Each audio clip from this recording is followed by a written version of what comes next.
Pada hari ini, di stadion utama ini, saya berbicara langsung kepada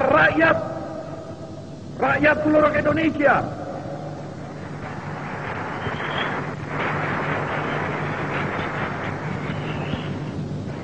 Bahkan juga langsung kepada seluruh dunia, dari timur sampai ke barat, dari utara sampai ke selatan. Saya sekarang tidak terutama sekali berbicara sebagai presiden mandataris, tidak sebagai presiden perdana menteri, tidak sebagai presiden panglima tertinggi. Saya berbicara di sini sebagai penyambung lidah rakyat Indonesia.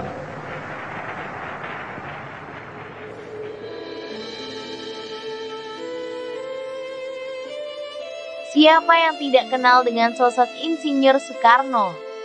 Insinyur Soekarno yang biasa dipanggil Bung Karno.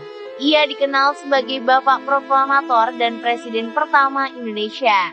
Beliau bersama dengan Muhammad Hatta dikenal sebagai Bapak Bangsa Indonesia. Bung Karno ini sosok yang banyak dikagumi di Indonesia sampai sekarang. Kisah perjalanan sang proklamator dan presiden pertama Indonesia ini ketika ia hidup sangat menarik untuk disimak. Bung Karno dilahirkan di Surabaya tepatnya pada tanggal 6 Juni 1901. Bung Karno kecil awalnya diberi nama Kusno. Tetapi karena sering sakit yang mungkin disebabkan karena namanya tidak sesuai maka kemudian namanya diganti jadi Soekarno. Nah itu awal mula tercipta nama Soekarno. Ayah Bung Karno bernama Raden Sukemi Sosrodihardjo dan ibu bernama Ida Ayu Nyoman Rai. Kedua orang tuanya bertemu di Bali ketika ayahnya menjadi guru di Bali dan ibunya merupakan bangsawan di Bali. Bung Karno diketahui memiliki saudara atau kakak kandung perempuan bernama Sukarmini. Semasa kecilnya Bung Karno tidak tinggal bersama dengan orang tuanya yang berada di Blitar. Ia tinggal bersama kakeknya yang bernama Raden Harjokromo di Tulung Agung, Jawa Timur. Bung Karno bahkan sempat bersekolah di sana. Walaupun tidak sampai selesai karena harus ikut bersama dengan orang tuanya pindah ke Mojokerto. Setelah tamat dan bersekolah tahun 1915, Bung Karno kemudian tinggal di rumah Haji Umar Said Djokro-Minoto yang merupakan kawan dari ayah Bung Karno. Bung Karno kemudian menikahi Siti Utari, anak sulung dari Haji Umar Said. Bung Karno sempat berhenti kuliah setelah 2 bulan masuk di Tekniske, Huges College sekarang diubah namanya jadi ITB. Kemudian di tahun 1922 ia mendaftar lagi dan mulai kuliah lagi di kampus tersebut. Bung Karno lulus pada tanggal 25 Mei 1926 dengan gelar insinyur, yang kemudian akrab dipanggil dengan nama Insinyur Soekarno. Soekarno mendirikan Biro Insinyur tahun 1926 bersama Insinyur Anwari, yang mengerjakan desain dan rancang bangunan. Bung Karno juga bekerja sama dengan Insinyur Roseno, merancang dan membangun rumah. Selama di Bandung, Bung Karno mendirikan Algemin Studi Club atau disingkat KSC, yang kemudian menjadi cikal bakal dari Partai Nasional Indonesia yang berdiri pada tanggal 4 Juli 1927. Bung Karno kemudian mulai mengamalkan ajaran Marxisme. Tujuan dari pembentukan Partai Nasional Indonesia adalah agar bangsa Indonesia bisa merdeka dan terlepas dari jajahan Belanda. Karena keberanian Bung Karno ini, kemudian pemerintah kolonial Belanda menangkapnya di Yogyakarta dan memasukkannya ke dalam penjara di Bandung. Kemudian tahun 1930, Bung Karno dipindahkan ke penjara Sukamiskin. Di dalam penjara kebutuhan Bung Karno semua berasal dari istrinya yang setia menemani, yaitu Inggit Ganarsi, yang menikah dengan Bung Karno pada tahun 1923, yang sebelumnya Bung Karno telah menceraikan Siti Utari secara baik-baik pada saat masih di Bandung. Setelah mengalami berbagai masalah, drama dan lain sebagainya, akhirnya Bung Karno keluar dari penjara bulan Desember 1931.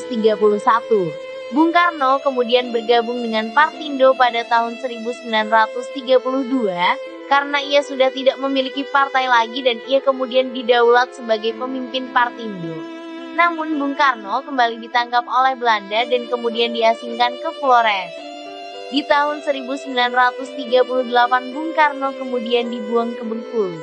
Di Bengkulu Bung Karno bertemu dengan Muhammad Hatta yang nantinya akan menjadi teman seperjuangannya, yang kemudian keduanya akan memproklamasikan kemerdekaan bangsa Indonesia. Di Bengkulu juga Bung Karno kemudian berkenalan dengan Fatmawati yang kelak menjadi istri Bung Karno dan ibu negara pertama. Fatmawati merupakan putri dari Hasanuddin yang mengajak Bung Karno untuk mengajar di sekolah Muhammadiyah di Bengkulu. Tahun 1942, kekuasaan Belanda di Indonesia berakhir setelah Jepang masuk menyerbu Indonesia dan mengusir Belanda dari Indonesia. Bung Karno yang sempat akan dipindahkan oleh Belanda ke Australia namun gagal setelah dicegat oleh Jepang. Bung Karno kemudian kembali ke Jakarta. Jepang kemudian memanfaatkan Bung Karno beserta pemimpin Indonesia lainnya untuk menarik hati penduduk Indonesia. Pada waktu itu Jepang berjanji memberikan kemerdekaan bagi Indonesia. Jepang bahkan menunjuk Soekarno untuk memimpin tim persiapan kemerdekaan bangsa Indonesia, yaitu BPP, UPKI, dan PPKI. Karena itu juga Bung Karno bahkan sempat terbang ke Jepang untuk bertemu dengan Kaisar Hirohito. Bung Karno pun terus-menerus melakukan pendekatan dan kerjasama dengan Jepang, dengan tujuan agar Indonesia segera diberi kemerdekaan.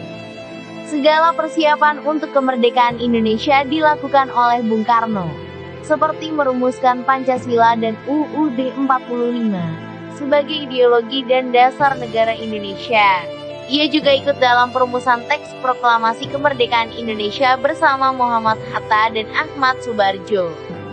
Sebelum mengumumkan kemerdekaan Indonesia pada bulan Agustus 1945, Bung Karno bersama Muhammad Hatta dan bersama pemimpin Indonesia yang lainnya terbang ke dalam Vietnam. Setelah tiba di Jakarta, Bung Karno dan Muhammad Hatta beserta pemimpin lainnya bertemu dengan Laksamana Maida di rumahnya di Jalan Imam Bonjol. Laksamana Maida kemudian menjamin keselamatan Bung Karno dan para pemimpin lainnya, sekaligus mempersilahkan Bung Karno dan Muhammad Hatta untuk merumuskan teks proklamasi kemerdekaan. Bersama dengan Ahmad Subarjo, mereka bertiga merumuskan teks proklamasi kemerdekaan yang kemudian diketik ulang oleh Sayuti Malik.